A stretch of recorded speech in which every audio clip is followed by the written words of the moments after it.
Hi, I'm Shashank Bhargav, and you're listening to Three Things, the Indian Express news show. In this episode, we talk about cotton prices skyrocketing and what the textile and garment industries are demanding as a result. We also talk about Nikhat Zareen winning a gold medal at the Women's World Boxing Championship. But first, we talk about Mathura. For the past few days, the Gyanvapi Mosque in Varanasi has been in the news.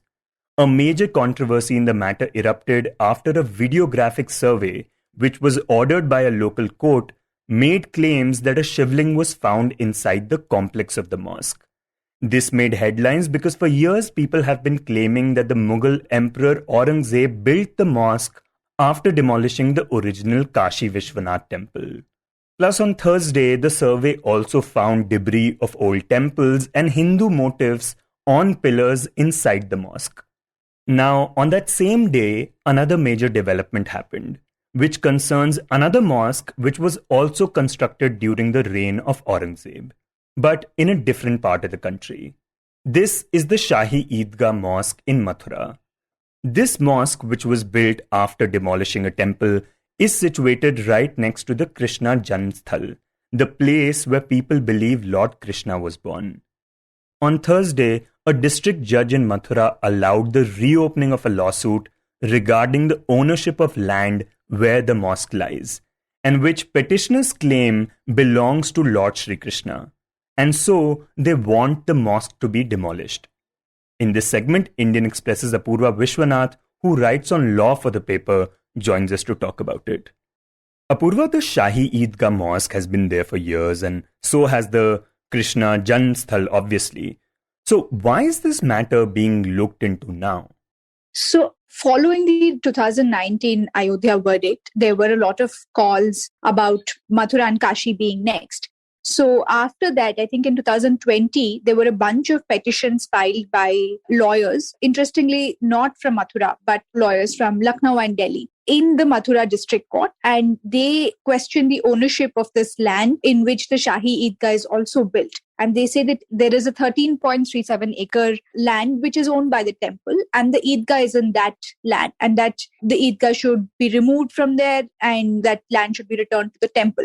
The argument is that it is exactly under that dome that the actual Sri Krishna Janmasthal is, and not really where it is right now. So that's the argument. And interestingly, the lawyers, you see them make an appearance in the Ayodhya case as well, in the Gyanvapi Kashi case as well. The same lawyers, Harish Jain and Vishnu Shankar Jain, make an appearance in the Mathura case as well. So this is essentially how the bunch of cases started in Mathura. Okay, so the entire matter concerns the ownership of this 13.37 acres of land, which you mentioned the petitioners claim belongs to Lord Sri Krishna, and which is why they want the mosque to be demolished. For those who may be unfamiliar with this, could you explain how such a claim works? Like, sure, you can believe in Lord Krishna, but how does one in a legal case argue that a land belongs to a particular god? So, Shashank, a deity under the law is considered a juristic person, as opposed to, say, natural persons like you and me. So this is a legal fiction, of course, but it has been developed to give certain rights and also liabilities to the entity, that is the god. This would include holding property, paying taxes, and the right to sue and be sued. Historically, I think the understanding was that kings would vest properties in the name of the presiding deity in the region. And this would also be, in a sense, for them to gain divine legitimacy and say that I'm ruling in the name of Lord. So that's where it originates from. So a deity is equivalent to a minor under the law. So like a minor cannot enter into contracts by himself. So a deity will enter into contracts by somebody who is the shebet, somebody who is managing the affairs of the deity. This is usually the priests would do this. And in the absence of a shebet, then next of kin, like, somebody who's, say, for example, a devotee can also file cases on behalf of the deity. This is a well-settled law in India. And we've seen this most notably in the Ayodhya Ram Janmabhoomi case, right? Ram Lalla, the deity, was suing through his next friend before the court. Okay, so with the petitioners claiming that this mosque should be demolished because it is situated on the land which belongs to the temple. What all will the court be looking at now?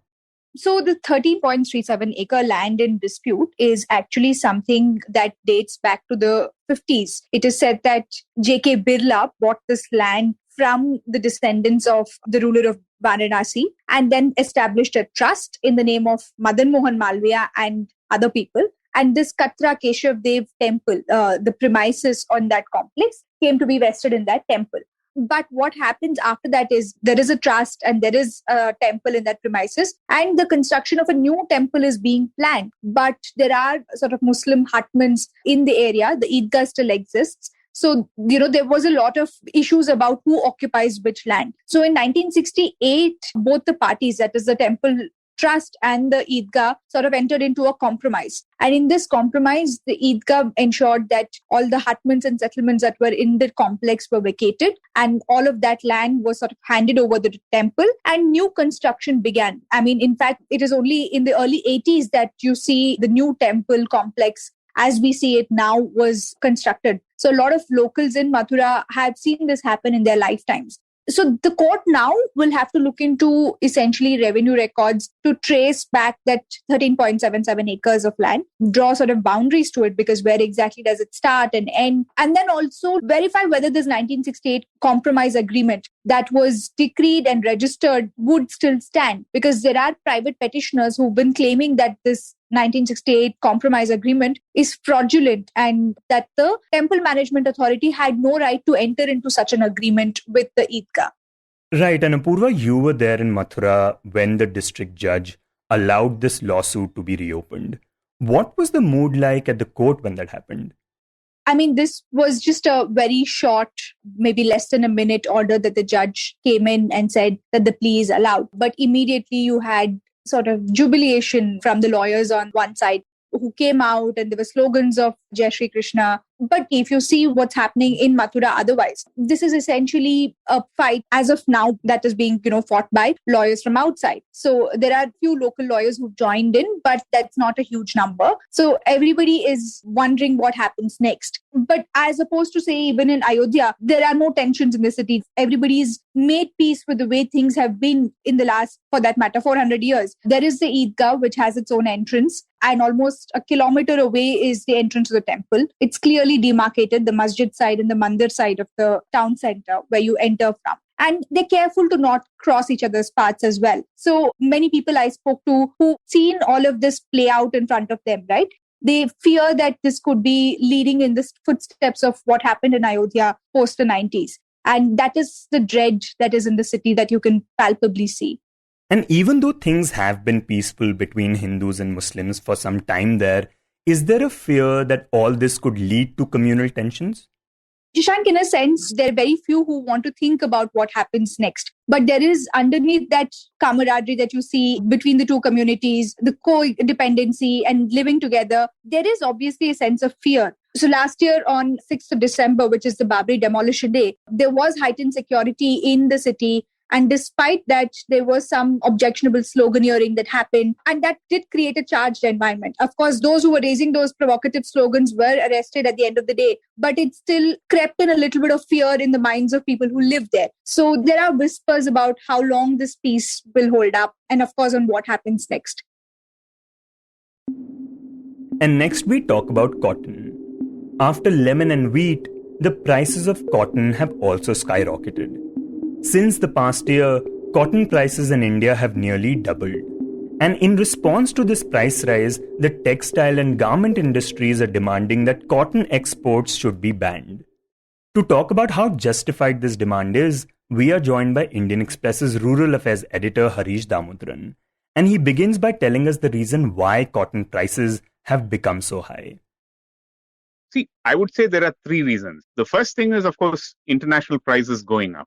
And India has always been a major exporter of cotton. I think after the US and Brazil, India is probably the biggest exporter. So when high prices you have internationally, so obviously your domestic prices will match those export parity levels. And at the same time, it also means that imports become more expensive. So that is one reason why domestic prices have gone up. Basically just matching the international prices, which in turn have gone up. The second reason I would say is, definitely production has been lower this year. So basically, you had two things in production. Number one, the area itself has been lower because in recent years, you've had this pink bollworm attacks in Gujarat, and you have these whitefly insect pest attacks in Punjab, Haryana, that belt. So farmers generally have been moving away from cotton because it's far too risky.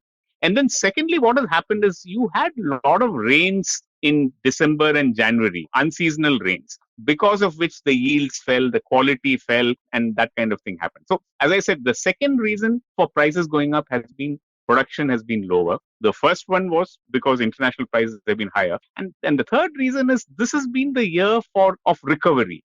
All this while, that mills were running at lower capacity and generally there was less demand. So when this recovery in demand came, suddenly everybody started rushing to buy the fiber and therefore prices went up. Unprecedented. This kind of price increase has never happened. And I don't think farmers have got this kind of prices before.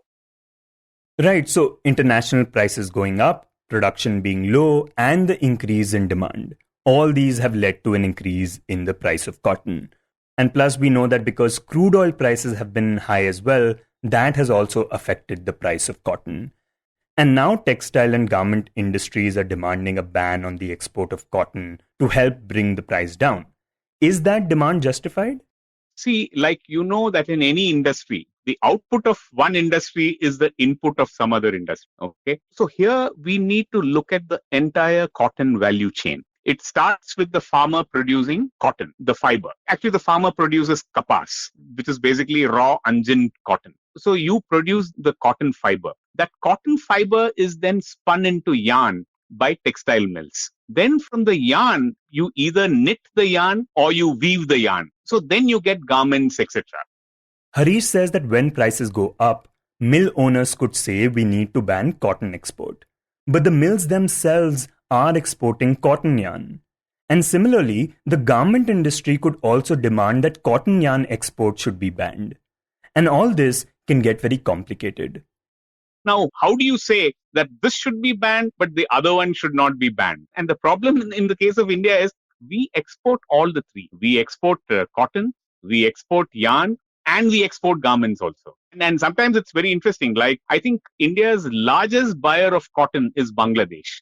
Bangladesh imports cotton as well as yarn from India. And in turn, they export ready-made garments, including to India. So there is a whole value chain. And plus, we should also understand that kapas, that is the raw unginned cotton, it is not just a fiber crop. Just only 1/3 of the kapas contains lint, which is the fiber. The rest is basically seeds. And from the seeds, you produce cottonseed oil and also you produce cottonseed oil cake. And cottonseed oil is in fact the biggest indigenously produced oil today after mustard and soybean. I think this is the third largest. And in Gujarat, for example, cottonseed oil has almost entirely replaced groundnut oil. And same thing, oil cake, cottonseed oil cake is used as an ingredient for livestock feed. The cattle feed manufacturers, they use either groundnut oil cake or cottonseed oil cake, or sometimes even mustard oil cake. So what I'm saying is, so kapas is not just a fiber crop. It is also a food crop and a feed crop. So to that extent, we have to be very careful when we suddenly say that we should just ban exports, Plus, he says that the timing of this demand is also crucial, considering that in many places, farmers will start sowing cotton by the end of May itself. So if you ban exports at this time, just before sowing is taking place, it sends out a very wrong signal to the farmers. In fact, what we need to do is we need to increase cotton production. We need to increase the area under cotton. And when farmers get high prices, this is exactly the time when they would like to increase the acreage. But if you ban today, then farmers will say, hey, let's not plant cotton today. And I think there is no end to where and all you will start banning. It sets a very bad example. You ban wheat exports, then you ban cotton exports. The next crop whose turn maybe will be because of maize. Because tomorrow feed millers will say, or say popcorn producers will say, no, maize is very expensive. Starch manufacturers will say, no, maize has become very expensive. So at the end of it, it is only the farmer who's getting hit. We never ban steel exports. We'll never ban export of most manufactured products. So why is it that we are targeting only products produced by farmers? And my feeling is there will be no ban on cotton exports simply because Gujarat is headed for elections. So I don't think the government will go ahead and ban exports now because it won't go down politically very well in Gujarat, especially in the Saurashtra region where this is a very major crop.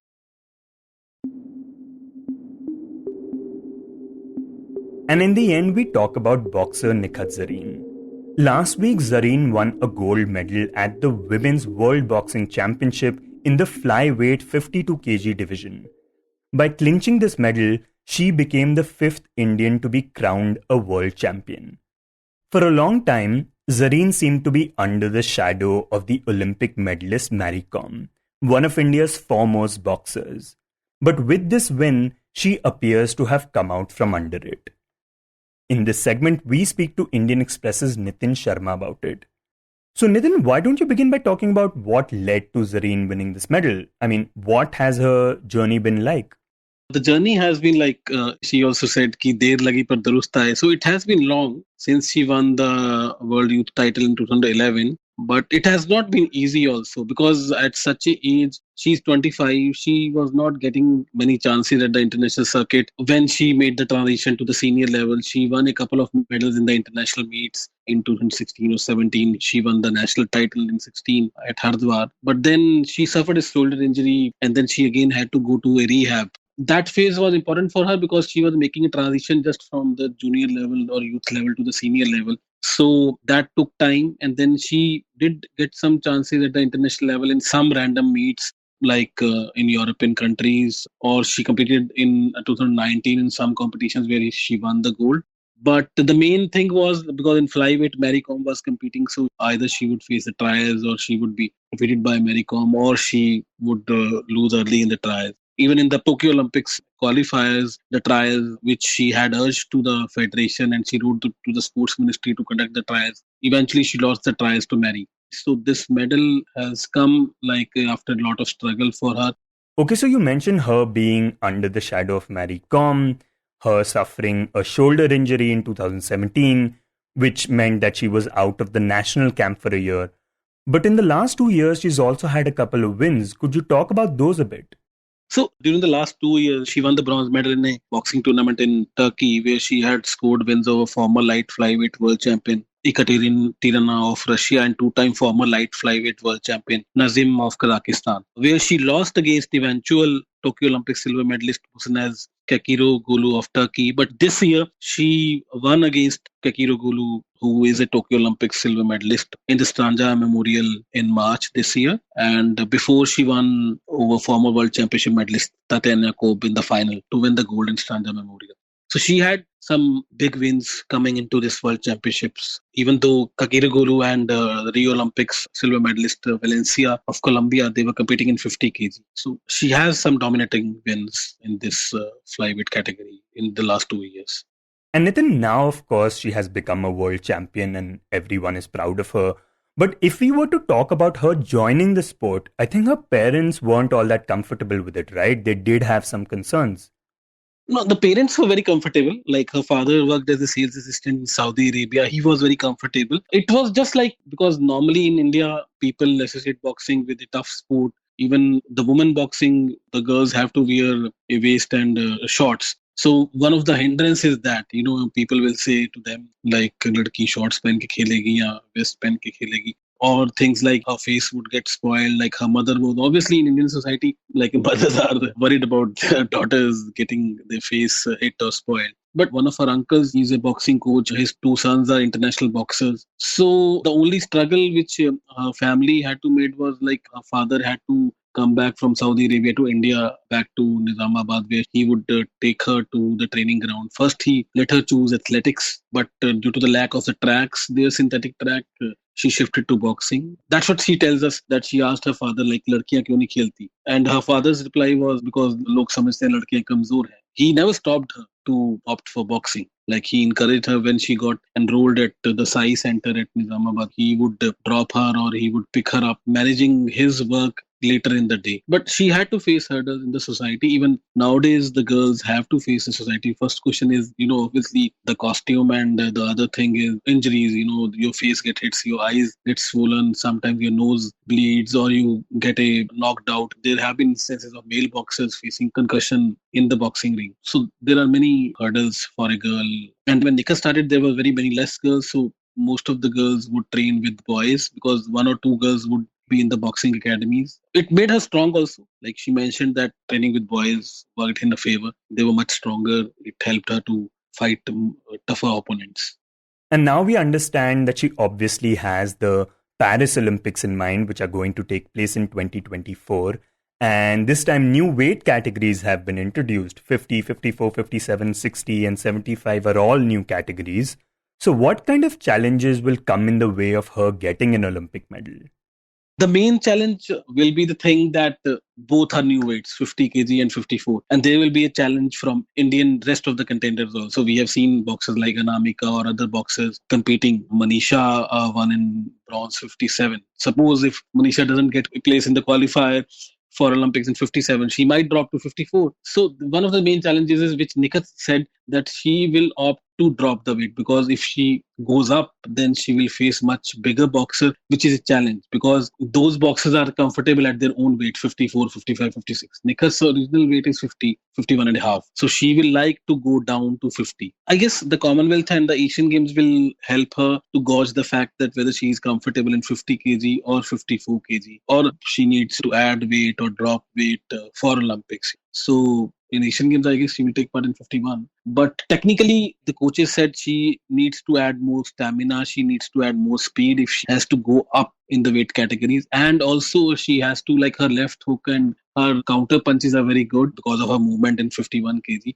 The coaches told us that she needs to add some more variations in her boxing, in her punches. So perhaps they have 2 years, close to 2 years for Paris Olympics.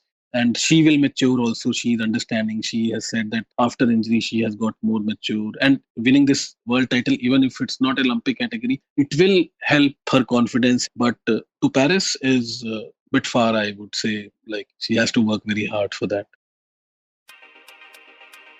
You were listening to 3 Things by the Indian Express. Today's show was written and produced by me, Shashank Bhargav, and was edited and mixed by Suresh Pawar. If you like the show, then do subscribe to us wherever you get your podcasts. You can also recommend the show to someone you think will like it, share it with a friend or someone in your family. It's the best way for people to get to know about us. You can tweet us at Express Podcasts and write to us at podcasts@indianexpress.com.